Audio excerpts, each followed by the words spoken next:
Giving me wind and rain. You're some kind of butterfly.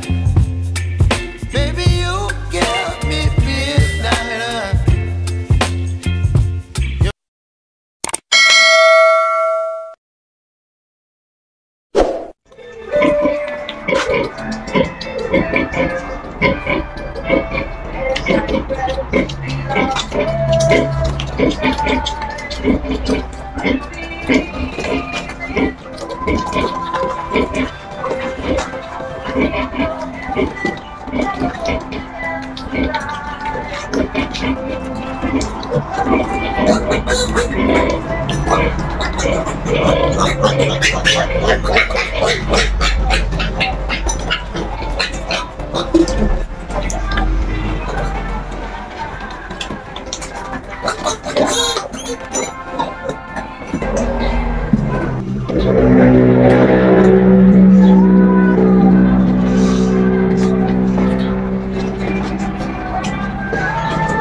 Good day mga bro, mga sis, mga ka-livestock. Ayan po mga ka-livestock, na tunghayan nyo, nagturok tayo ng Jectran Premium mga ka-livestock dahil 3 days na nila ngayon mga ka-livestock itong 8 heads o piglets ko. Mamaya mga ka-livestock, tuturukan din natin ng B-complex yung 12 heads na winalay ko last week para mapatuloy-tuloy yung growth nila mga ka-livestock, para maging maunat yung katawan nila mga ka-livestock.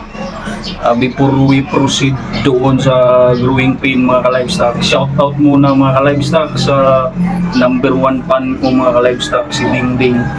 Ding, I hope magustuhan mo ang video na to Ding, pag-share sa mga kakilala mo Ding.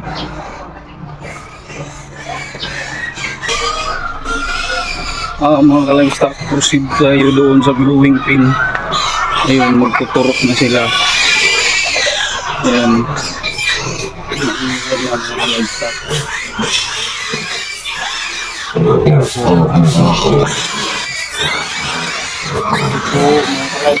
Napakaingay nila. Nagugutom na.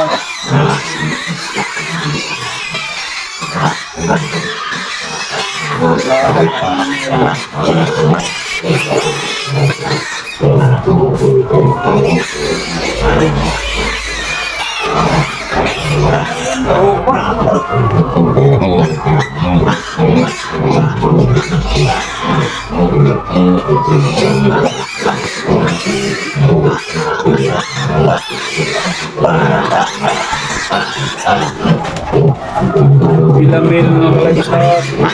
1.5 mil.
Mga ka-livestock, ayan po, tapos na po tayong nag-administer mga ka-livestock ng B-complex vitamins. Kasi mga ka-livestock, kailangan talaga yung B-complex. Kailangan nila yung mga ka-livestock para ma-maintain natin mga ka-livestock yung group na gusto natin mga ka-livestock na ma-achieve natin. Yan po mga ka-livestock, kung mapapansin nyo, medyo hindi ako satisfied sa growth nila ngayon sa itong brewers na to, dahil yun nga mga ka-livestock, we have to consider may age na talaga yung inahing baboy ko. Parang hindi na ako masyado nasiyahan sa performance niya. Parang medyo humihina na yung gatas ng mga ka-livestock. Pero kasi mga ka-livestock, napag-iwanan kasi to sa supervision ko mga livestock, dahil nga medyo na busy tayo mga livestock. Nagkaroon kasi ito ng piglet diarrhea, kaya kinukontrol yung pagkain. Hindi muna sila binubumbahan sa pagkain dahil nga para hindi masyadong tatama yung diarrhea. At the same time, nag-administer tayo ng mga pangturok mga livestock, gaya ng sinabi ko sa inyo sa mga nakaraan kong video, na mainam talaga na hindi makaranas ng piglet diarrhea yung biik. Sa di-old nito mga livestock, kinapakita ko man sa inyo, di-old hanggang 30 days old, hindi talaga ito nakaranas nung pagwalay ng mga livestock, kasi yun talaga ang babantayan yung mga livestock, yung pagwalay, dahil stress talaga sila sa mga araw na yan. Dahil po ina-adapt pa nila yung kapaligiran nila. At the same time, wala na silang madidi, kaya parang mag-lose weight talaga sila sa stage na yun mga ka-livestock. Kaya kailangan tutok tayo sa mga panahon na pagwalay. Yun nga, yung iniwanan ko nito, mayroon din siya. Parang nabumbahan niya ng pagkain, kaya ayun, hindi nagtunaw kaagad sa bituka nila, kasi itong masilan ba itong mga bituka nila. So hindi madadigest kaagad kahit with feeding yung ginamit natin, dahil sobra yung intake ng pagkain, hindi kayang tunawin sa loob ng required na oras. Halimbawa, nagpakain ng alas 6 ng umaga, pakain na naman ng tanghali, alas 12. So, 7, 8, 9, 10, 11, 12. 6 hours mga livestock yung pagitan. Hindi kakayanin pag sobra yung intake ng pagkain sa umaga pa lang. So, mga livestock, dapat gaya ng sinabi ko sa previous ko na mga video, dapat gradual yung bigay natin, gradual lang, hanggang unti-unti nilang ma-adapt yung makaka-recover sila sa stress, ma-manage nila yung stress na pinagdaanan nila, dahil bagong walay nga, kasi wala nang didi, tapos biglaan nating dinamihan sa pagkain na wala talaga mga livestock tatamaan ng piglet diarrhea yun. Kung tatamaan ng piglet diarrhea, siyempre mag-administer tayo ng pangturok. Gaya ng sinabi ko, yung mga pangturok na yan, naka-epektibo talaga. Yung sinabi ko sa inyo na bitril, very effective, pero may kaakibat na ano yan mga connected livestock, negative effect. Napapaslo nila yung growth ng mga biik natin. Gaya ng sinabi ko, napakaganda talaga pag hindi nakaranas ng piglet diarrhea. Pag ako lang talaga nag-alaga nito, I can guarantee yung mga ka-livestock na hindi ito tatamaan ng piglet diarrhea. Kasi para tayong nagpupuinting nito kung i-apply natin yung conditioning ng manok, inoobserbaran talaga natin yung tae nila mga livestock, yung dumi nila na hindi masyadong basa. Dapat katamtaman lang talaga mga ka-livestock, kasi pag sobrang dami yung intake na pagkain sa umaga pa lang, tapos pakainin pa ng tanghali tsaka hapon, wala na yun doon. Hindi na yun matutunaw lahat, tapos meron na namang na-intake, doon mamalagi yung bakterya mga ka-livestock, kaya mahirap sumpuin. Yun nga, meron namang mga gamot na very effective na mga gamot. Yung meron ding bacteria, pero effective talaga yung bitril. Kaso nga, may negative effect yun sa growth ng mapapaslo ng konti yung growth ng mga biik natin. Kaya ito, para makarecover sila kaagad, magturok tayo every 15 days ng Bilamil. Ito, nakarecover na ito sila, pero kailangan pa rin natin magturok ng Bilamil. Kasi yung Bilamil nagpapaunat sa muscle tsaka sa laman nila yun. Nakakatulong yun dahil B-complex yun. B-complex with liver extract. Kaya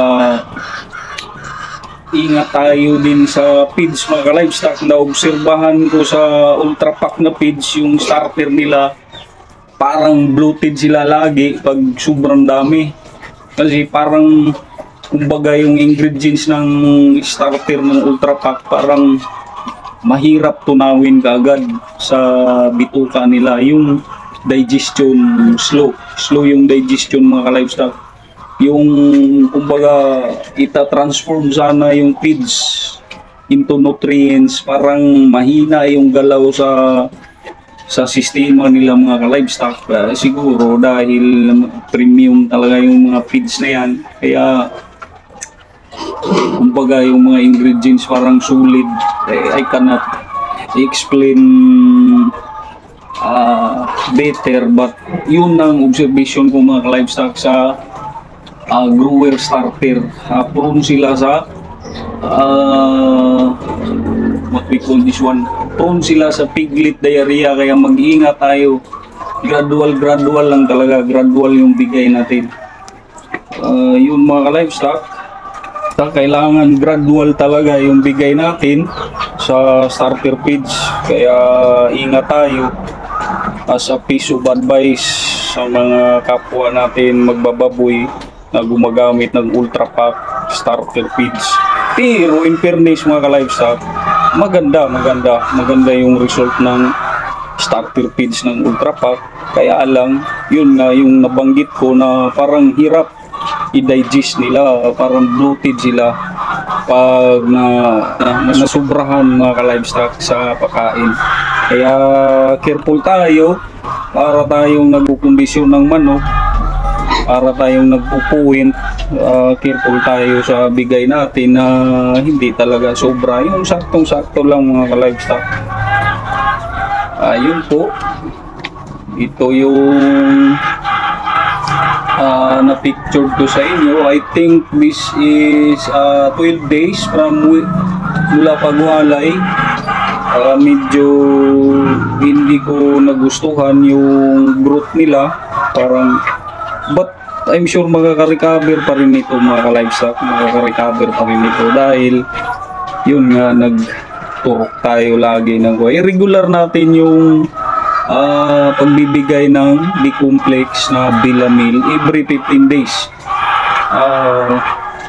Hindi ko pinopromote yung Bilamil dito, but subok ko na talaga ang Bilamil mga ka-livestock na maganda yung epekto sa patabaing baboy natin.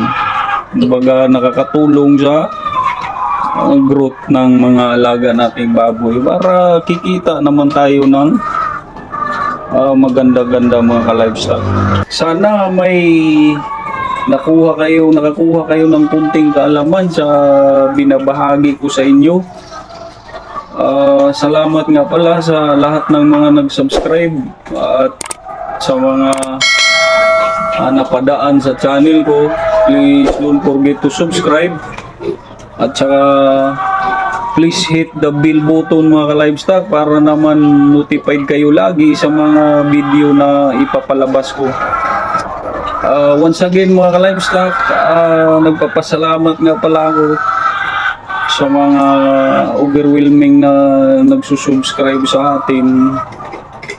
Umabot na siya ngayon ng 1K mahigit mga ka-livestock. I hope nagpapatuloy kayong magsusupport sa channel ko mga livestock. Once again mga ka-livestock, shout out sa number 1 fan ko mga ka-livestock na si Dingding. Ding, I hope magustuhan mo talaga ang video na to. Paki-share sa mga kakilala mo Ding. That's all mga ka-livestock. Happy livestock farming sa ating lahat. To God be the glory. That's all and good day.